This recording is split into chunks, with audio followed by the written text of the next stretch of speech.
remercier, je pense, Claire, ici présente, qui était à l'origine de cette section sport-études. Je remercie elle, je pense que ça a aidé beaucoup de nos coureurs.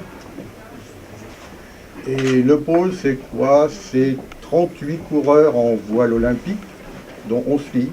Je sais, c'est pas beaucoup, mais ça augmente tout doucement. Et aussi, depuis l'année dernière, selon les directives ministérielles, eh bien, un pôle espoir qui s'est rattaché, qui vient directement de la Ligue, qui lui représente 33 coureurs. C'est déjà pas mal pour une première saison. 33 coureurs, on verra le détail des coureurs un peu plus loin avec les coachs qui vont vous les présenter. Monsieur le ministre, mesdames les élus, les représentants de toutes les collectivités, des lycées, universités, de la Ligue Poitou-Charentes, le président est parmi nous, du comité départemental. En tout cas, bonjour à tous et tous les coureurs et tous les entraîneurs qui sont là, entraîneurs nationaux ou entraîneurs du pôle ou cadre technique. Juste pour vous faire un petit point à 15 mois des Jeux de Rio, un petit point donc pour l'équipe de France. Je suis moi-même chargée donc du haut niveau. Je travaille de très près avec Jacques Catlino qui est le directeur technique national, donc rattaché à la Fédération française de voile, et avec le directeur d'équipe de France. Une équipe d'entraîneurs nationaux qui sont des anciens coureurs de haut niveau et des entraîneurs nationaux qui sont donc très pointus puisque coureurs de haut niveau, et une équipe de France avec une très belle harmonie. Donc qui s'est soldée à Santander au dernier championnat du monde, qui était l'étape importante puisque ça sélectionnait la nation dans toutes les disciplines. Donc tout d'abord le très beau résultat de l'équipe de France, puisque la France termine première, c'est la première fois. Alors je dis devant les Anglais, devant les Australiens, devant les nations très fortes en voile, mais la France termine première à la suite de ces championnats du monde. Un autre objectif pour nous, c'était la sélection des 10 séries olympiques, donc c'est chose faite. Tout de suite, il y avait 50% des quotas qui étaient attribués dès le championnat du monde. Donc ça, c'est chose faite pour l'équipe de France.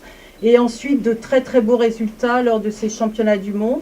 Alors 4 médaillés sur ces championnats du monde, dont 2 médailles d'or. Et il faut saluer donc les très bons résultats du pôle de La Rochelle. Et donc féliciter tout le monde avec bien évidemment le titre de champion du monde de Charline Picon.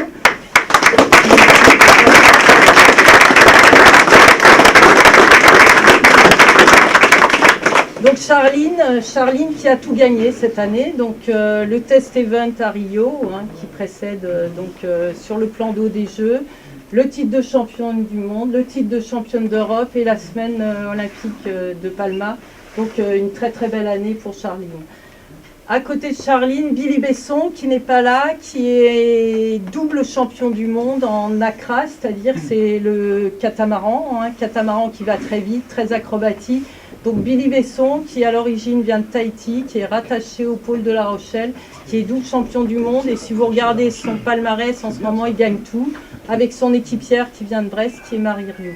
Ça allait pour les 2 médailles d'or, une médaille de bronze, donc pour Thomas Goyard qui est également du pôle de La Rochelle, donc qui est en ce moment en entraînement et qui est accompagné par Thierry François, son entraîneur. Et puis donc à nouveau une autre médaille d'or, donc 3 médailles d'or pour Julien Bontemps qui est un planchiste qui a été médaillé d'argent à Athènes. Voilà les très bons résultats de la voile cette année pour l'équipe de France.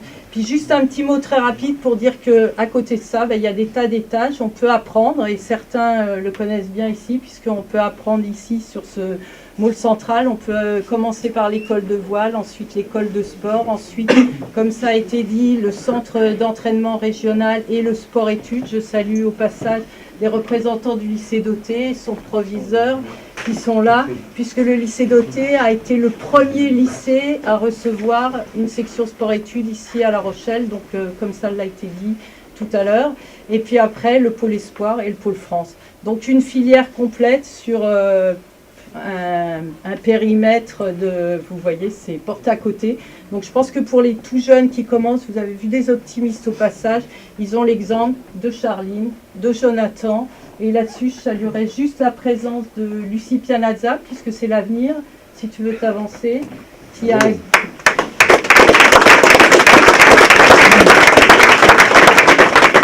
donc qui était médaillé de bronze aux Jeux Olympiques des Jeunes à Nanjing l'été dernier. Monsieur le ministre, vous comprendrez bien qu'avec des entraîneurs de qualité comme on a, un plan d'eau exceptionnel, ben forcément ça amène des résultats, beaucoup de résultats. J'ai essayé de faire court et rapide. La première chose à rappeler qui est importante, c'est que lorsque la France sélectionne les 10 séries aux Jeux, 6 sont sélectionnés par des coureurs du pôle de La Rochelle. Donc je pense que c'est vraiment une performance à retenir. Donc je vais citer quelques coureurs, leurs performances sont à retenir. Ils sont absents et excusés aujourd'hui. Donc Billy Besson, Claire en a parlé tout à l'heure, double champion du monde. Charline Picon qui est là, qu'on a coupé de sa séance de muscu, mais on pourra aller la voir tout à l'heure. Qui est elle aussi donc championne du monde sur le dernier championnat du monde. Double championne d'Europe en 2013 et 2014. Jonathan Laubert qui est actuellement en entraînement sur le site des Jeux à Rio, donc qui lui aussi a amené la médaille de bronze, l'unique médaille des Jeux de Londres. Thomas Goyard qui est lui aussi sur une autre épreuve dans le sud de la France, donc qui ramène une médaille de bronze au championnat du monde, le dernier championnat du monde. Et puis bien entendu les autres coureurs qui ont participé à sélectionner donc, les différents supports, différents bateaux pour les Jeux de Rio. Donc Sarah Steyert qui finit 3e au championnat du monde en 49er FX, qui est la nouvelle série pour les filles un petit peu compliquée. Il faut rappeler qu'elle a été championne du monde en laser elle aussi. Guillaume Pirouel et Valentin Sipan, entraînés par Didier, qui sont en double 4,70, qui finissent 8e du championnat du monde. Mathilde Kerangat qui est par là aussi. Voilà, Mathilde, avance un peu Mathilde. Avance Te cache Mathilde, pas. bien. Re Mathilde.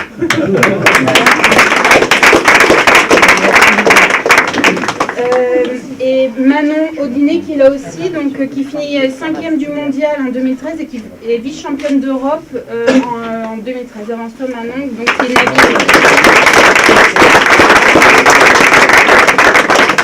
en catamaran, qui est aussi une nouvelle série pour les Jeux, c'est une série mixte, donc voilà. Tout ça pour vous dire aussi qu'on a une pépinière de talents incroyable avec des résultats sur des podiums internationaux à l'appel, je dirais. Donc Lucie Pianazza qu'on vous a présenté tout à l'heure, qui est championne du monde en 2014, en plus de sa médaille de bronze aux Jeux Olympiques de la Jeunesse. Romaine Richard aussi, qui est un coureur du pôle espoir qui a été sélectionné aux Jeux Olympiques de la Jeunesse. Il faut savoir que sur cette délégation, 50% des coureurs étaient issus du pôle espoir de La Rochelle. Charles Dorange et Louis Flamand, je ne sais pas où ils sont, avancez-vous les garçons, qui sont doubles champions du monde en catamaran jeune. Bravo.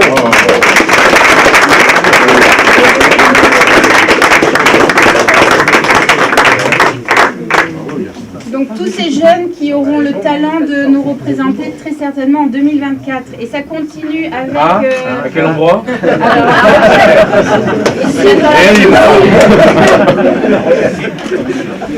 Maxime Mazard, Maxime, tu peux t'avancer, champion du monde jeune en laser, le seul en France.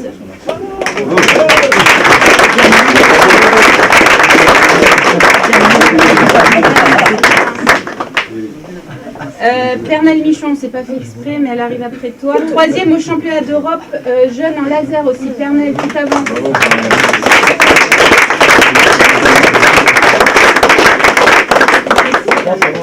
Tout ça en laser.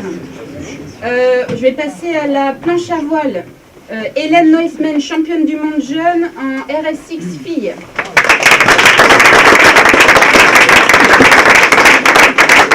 En planche à voile garçon, Benoît Bigot, vice-champion d'Europe jeune.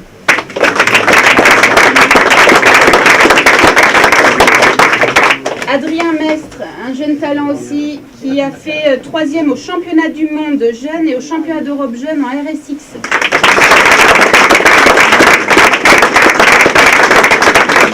Et Elliot Merceron, notre futur talent laser aussi, qui fait 3e au championnat du monde jeune en laser.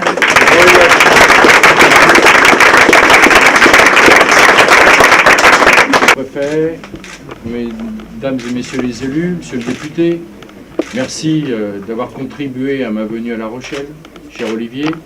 Monsieur le maire, je crois que tout à l'heure vous allez me montrer que, outre le fait d'être maire, vous avez aussi pied marin, puisque je vais aller visiter le site de La Rochelle, candidat pour éventuellement à accueillir les épreuves de voile si nous déposions notre candidature aux Jeux Olympiques pour l'organisation des Jeux Olympiques en 2024, ce qui, au moment où on parle, n'est pas encore officiellement fait, même si on sent qu'il y a une dynamique très forte qui est en train de se créer.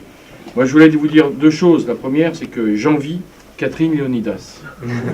Être adjointe au sport à La Rochelle, mais vraiment, je vois mon programme depuis hier et encore avec aujourd'hui, ce matin, avec ce magnifique Pôle France, cet après-midi avec les rugbyman, mais être adjointe au sport de La Rochelle, c'est le plus beau mandat qu'on peut avoir. C'est un plus beau cadeau que l'on va. Et ce matin, j'ai vu le maire et je lui ai dit qu'il fallait vraiment qu'il continue à faire ce qu'il fait, à soutenir le sport, parce que je crois que c'est un très beau vecteur d'attractivité et de communication pour une ville, et puis on a des magnifiques champions. Et puis je voulais dire surtout, en m'adressant à nos sportifs, que nous en avons fait une priorité, que le président de la République, le 2 décembre, a lancé le pacte de performance, parce que ce qu'il faut savoir, et ce que beaucoup de personnes ne savent pas, c'est que nos sportifs, il ne suffit pas tous les 4 ans de les féliciter, de se taper sur le ventre en disant on est fort, la France, on a des médailles.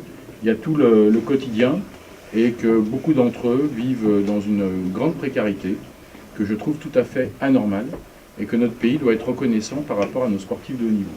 C'est la raison pour laquelle nous avons lancé cette opération donc, avec le président de la République qui va se finaliser le 8 juin chez le Premier ministre. Donc ça, on a fait les 2 têtes de l'exécutif, où le 8 juin, le Premier ministre va donc féliciter et remercier 65 entreprises qui auront contribué à ce que 130 athlètes olympiques et paralympiques bénéficient de ce soutien qui consiste à une prise en charge durant la carrière et avec une formation et une proposition d'emploi, d'insertion dans l'entreprise après la carrière.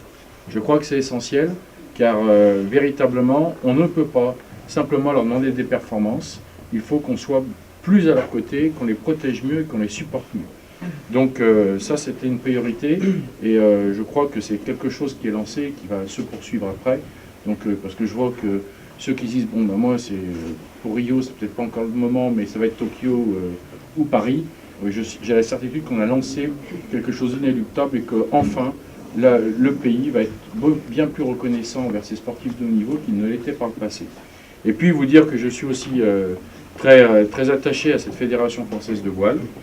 Vous savez que la France a l'ambition aux Jeux Olympiques d'être dans les 5 meilleures nations et aux Jeux Paralympiques dans les 10 meilleures nations, que la voile compte dans le paysage sportif français, doit compter encore plus, et même si la voile nous a ramené des médailles, il faut qu'elle nous en ramène encore plus. Et je crois que la fédération fait un excellent travail. J'avais visité le pôle de Marseille. Je ne pouvais pas ne pas visiter le pôle de La Rochelle. Il me restera celui de Brest. Il faudra que je m'organise. Et puis je voulais vous dire que vous avez des entraîneurs de grande qualité et des sportifs remarquables. Et je voulais terminer mon propos en faisant un focus particulier sur Charline. Elle est où ? Qui a fait sauter sa séance de musculation pour être avec le ministre. Monsieur le maire, je lui ai quasiment imposé d'être à nos côtés quand tout à l'heure vous allez me présenter le site candidat de La Rochelle pour l'organisation de la voile, pour qu'elle me dise un peu si elle se sent bien sur site. Si vraiment elle se sent bien, je pense que ça ne pourrait qu'aider à la candidature de La Rochelle.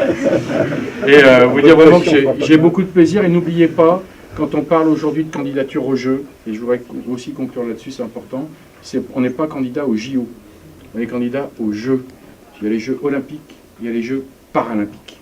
Et le travail que fait le président Masson depuis des années, avec Emmanuel Haussmann aujourd'hui, va être reconnu. Il est déjà reconnu dans les faits, dans les résultats, mais va être reconnu aussi dans le Code du sport, car il n'y avait aucune référence dans le Code du sport à l'existence du comité paralympique. Avec l'initiative parlementaire qui a été prise et qui va être discutée en première lecture, cher Olivier, le 8 juin, il y a à l'article 14 cette reconnaissance très officielle.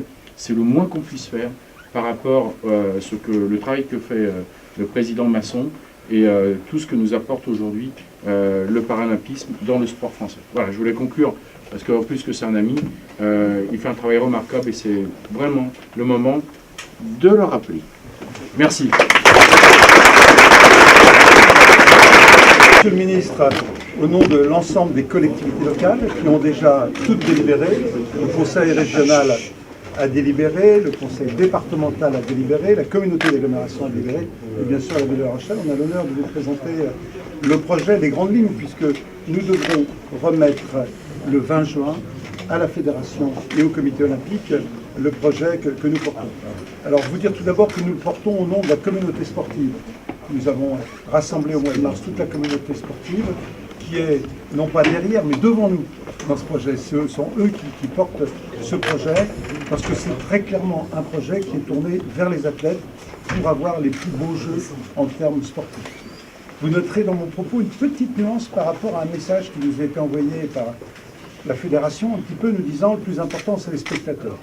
Nous considérons que les spectateurs c'est important, mais qu'avant tout c'est un projet pour les athlètes d'avoir les meilleures conditions, comme disent les Anglais, d'avoir vraiment des jeux fair, vraiment des jeux où les athlètes se retrouvent pour avoir les meilleures conditions. Alors on a bien sûr la chance d'avoir une baie exceptionnelle, protégée par les îles de Ré et de Léron, une baie dans laquelle on peut naviguer quelles que soient les conditions de vent, même si au jeu il y a des limites de plafond de vent, on peut vraiment naviguer dans toutes les conditions. Et on a là un plan d'eau qui est réputé dans le monde entier. Il y a dans le monde 5-6 grands plans d'eau sur lesquels les athlètes aiment se retrouver. Et donc La Rochelle en fait bien sûr partie. Des caractéristiques nautiques l'été très bonnes. Pourquoi? Parce qu'on a une brise thermique. On a une eau qui reste un petit peu fraîche, 20-21 degrés, une température qui monte et un phénomène thermique que tout le monde connaît bien, qui font qu'on a des bonnes brises d'été. Au passage, ce n'est pas le cas de tous les plans d'eau. Parfois, peut-être plus au sud. Les plans d'eau à l'étranger. Oui, bien sûr. Je parlais du plan d'eau de Boston, qui n'est pas très très bon pour les compétitions. Voilà. Donc un plan d'eau sur lequel on est à peu près certain d'avoir un régime thermique l'été. Le plan d'eau, c'est une première chose qui pour nous est un atout essentiel parce que c'est la clé du tout. On peut ensuite broder sur plein de choses si on n'a pas un très beau plan d'eau pour naviguer dans toutes les conditions. On a la place pour mettre tranquillement l'ensemble des ronds. Alors je dis bien l'ensemble des ronds parce qu'on sait tous que quand deux ronds sont implantés un peu trop près, pour les concurrents qui sont dans leur compète, quand on doit rechercher une bouée et qu'on doit en aucun cas avoir des difficultés à repérer mais est-ce que c'est la bouée de mon rond J'ai eu ce problème à hier, je crois. Ah non Le jour où j'étais là, c'est pour ça. Non, mais c'est très important. On peut concentrer dans une baie, mais si les bouées sont trop proches, eh bien, c'est extrêmement stressant pour un coureur, quand il est devant notamment, ce qui peut arriver, de se dire est-ce que je vise la bonne? Et s'il y en a une deuxième à pas loin, donc un peu de distance entre chaque rond. Un élément important aussi, ce sont les finales, qu'elles puissent être vues. Ça, c'est tout à fait légitime. Et on a la chance, grâce à cette baie ici, tout dépendra du diamètre qui aura été choisi. Si le diamètre choisi est assez petit, on peut venir faire des finales ici, comme nous l'avons déjà fait à un certain nombre d'événements. On peut les faire ici également. Donc on a tous les cas de figure pour pouvoir faire des finales bien visibles par le public, même si on sait tous qu'aujourd'hui, c'est par des retransmissions de télévision qu'on peut avoir des images. Nous sommes ici actuellement. Nous sommes là. Et donc ici, nous avons une baie naturelle qui permet aussi, à distance proche du site de parking des bateaux, d'aller voir des finales. Donc on peut adapter en fonction du diamètre qui sera choisi par les organisateurs. Si c'est un diamètre de moins de 0,5, on peut venir dans la baie. Si c'est à 0,9000, ce sera plutôt par ici. On va régler le rond des finales. On en a déjà fait là. Donc voilà pour la partie nautique, aucune difficulté d'implantation, on le fait déjà depuis longtemps, et La Rochelle accueillera notamment en octobre la semaine olympique de voile, sur laquelle on a des caractéristiques d'implantation qui sont assez similaires. Deuxième élément, une base technique et sportive. Alors là, on a une chance importante qui nous a été léguée par nos prédécesseurs. La ville a la totalité de la maîtrise du site aujourd'hui. C'est-à-dire qu'on n'aura pas d'espace à louer, de contrat à négocier. Nous avons une maîtrise publique de la totalité du site. Le port des Minimes est une régie municipale et l'ensemble des bâtiments qui sont sur le site, l'école de voile rochelaise, le pôle France, à côté la Société des Régates, sont tous des bâtiments qui appartiennent à la collectivité, ainsi qu'un grand bâtiment ici, qui est un centre de congrès qui nous appartient également. Donc nous avons une maîtrise absolue de la totalité de l'espace pour pouvoir adapter ensuite l'équipement tel que nous en aurons besoin. Nous sommes en train de travailler pour faire des plans d'aménagement. Ce que nous savons, c'est que nous disposons déjà ici de la totalité des surfaces nécessaires. Et le travail que nous faisons est aussi de permettre aux athlètes de bien se préparer, mais aussi au public de voir la préparation des athlètes. Ce que nous pensons, mais ça on va en débattre avec l'ensemble des athlètes qui sont là, c'est de faire éventuellement une différence de niveau, que le public soit au-dessus des containers par exemple, et qu'ils aient une vue plongeante sur les athlètes qui se préparent. Ça permet aussi de populariser la préparation des athlètes pour pouvoir naviguer.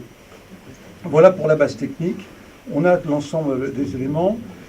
Par ailleurs, il y a un garçon qui n'est pas là, qui s'appelle Bernard Bonneau, qui est Rochelet, qui va jouer un rôle important dans notre candidature. Bernard est président des jurys olympiques. Donc il a une certaine expérience de l'organisation aussi matérielle. Et au passage, il a dû organiser pendant 21 ans la semaine olympique de hier. Donc on a cette expertise à la fois avec les athlètes et à la fois avec les organisateurs. Le point suivant, le village olympique. Là, il y a une notion d'héritage et de ne pas faire un éléphant blanc, mais de faire un équipement qui soit utilisé par la suite par la collectivité. Il se trouve qu'ici, à proximité du port, nous avons une université et un pôle d'enseignement supérieur de 13 000 personnes qui vivent ici. Et quel est leur manque aujourd'hui? C'est du logement. Et donc il est très clair qu'en respectant le cahier des charges du comité olympique, eh bien, nous préparerons également la suite, c'est-à-dire qu'après les Jeux, ces terrains pourront être utilisés pour du logement étudiant, ce qui permet ici d'avoir un héritage qui réponde à un vrai besoin que nous avons ici. Au passage, c'est ici, ce terrain est disponible, il appartient déjà à la communauté d'agglomération. Et donc, nous sommes dans une proximité très grande, simplement une distance qui peut se faire à vélo ou modes de transport doux sont quelque chose pour nous d'extrêmement important. Autre élément important dans l'organisation, c'est bien sûr d'avoir une ville dans laquelle le public puisse se retrouver, d'avoir un lieu d'animation où on puisse vivre les épreuves à distance. Il se trouve que chaque année, nous organisons à Saint-Jean-d'Acre les Francopholies de La Rochelle. Donc nous avons là un espace sur lequel on peut mettre de la musique, des écrans, pour que les gens puissent suivre les épreuves à distance, faire la fête, sans perturber le fonctionnement des athlètes qui, eux, seront plutôt sur la partie sud de la mer. Alors il est très clair aussi, puisqu'on parlait des Paralympiques tout à l'heure, Monsieur le Président, que la voile est aujourd'hui à Rio avec les épreuves paralympiques, mais malheureusement, pour les Jeux suivants, c'est-à-dire les Jeux de Tokyo, la voile ne sera plus avec les Paralympiques. Une décision du comité olympique a été prise en ce sens. Ce que nous pensons, c'est que le lobbying qui est en cours permettra de réinstaller les Jeux paralympiques de voile pour 2024. En tout cas, c'est le travail qui est fait actuellement en termes de lobbying. Ça le sera. Ça le sera. Voilà. Et à La Rochelle, c'est certain. Donc il est clair que, en tout cas, c'est l'hypothèse que nous prenons dans notre projet. Nous travaillons ce projet en prenant comme hypothèse, bien sûr, à nouveau, le retour des épreuves paralympiques. Voilà un petit peu dans les grandes lignes ce qu'on peut dire sur le projet. Une dimension environnementale très forte, bien sûr, parce que ça fait partie de l'ADN de notre ville, c'est-à-dire des modes de déplacement doux, pas de véhicules privés trop présents sur le site. Alors ensuite, un certain nombre de considérations techniques que je qualifierais de complémentaires. Un aéroport ici, qui permet bien sûr de desservir à partir soit de Paris, soit d'un certain nombre de villes comme Londres ou Genève. Ensuite, un grand port maritime. Pourquoi c'est extrêmement intéressant? Parce qu'un grand port maritime, ça permet d'acheminer les bateaux en conteneurs. C'est comme ça qu'ils se déplacent. Et qu'on peut amener directement sur le site, avec en plus un bon accord avec les douanes, parce qu'il y a aussi des petits problèmes matériels que nous connaissons sur le transport des bateaux. Donc on peut acheminer les conteneurs par le grand port maritime pour que les étrangers puissent venir ici dans de bonnes conditions. La liaison avec Paris en 2h25 grâce à la LGV. Donc, j'ai bien dit 2h25, monsieur le député, c'est notre mission. Voilà, un accès par route tout à fait convenable. En fait, c'est un plan d'eau que les étrangers connaissent bien. Et il y a déjà, sur le plan international, au-delà des athlètes rochelais, un mouvement pour dire si c'est en France, il faut que ce soit La Rochelle. Voilà, parce qu'ils connaissent ce plan d'eau. C'est simple, hein, quand il y a un championnat du monde, un championnat d'Europe ici, il y a toujours plus de concurrents que si c'est dans d'autres endroits, parce qu'il y a une attractivité de la ville importante. Et par ailleurs, on a la semaine olympique chaque année en octobre. La prochaine en octobre cette année, ce sera la dernière grande épreuve avant les Jeux de Rio. On a organisé sur les 10 dernières années 10 compétitions de séries olympiques, donc pratiquement une chaque année, même si la répartition n'était pas exactement comme ça, sur ce plan d'eau, qui est vraiment un des grands plans d'eau de référence sur le plan international. Donc en fait, l'apport qu'on veut faire, et vous avez raison de souligner que Paris n'a pas encore déposé sa candidature, en tout cas aujourd'hui, on se met en condition, avec une équipe très large, avec des athlètes, des techniciens, pour pouvoir présenter au mois de juin, un très beau projet, compact, avec à la fois des dimensions tournées vers les athlètes. Pour nous, c'est vraiment un élément central, mais aussi un côté sexy, parce que nous pensons qu'une belle ville voile doit contribuer à la victoire de la France pour les Jeux de 2024. Voilà, Monsieur le Ministre.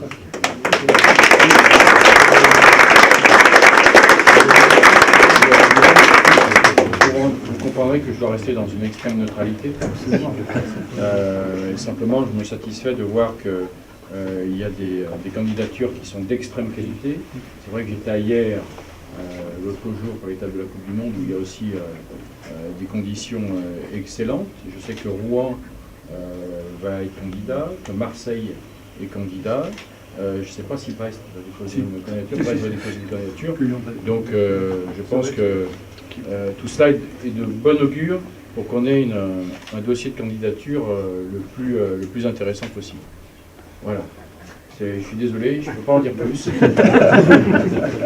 Et c'est vraiment ça qui fera ajouter à l'autre tout à l'heure.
championnes de France qui sont là et qui vont être fêtées.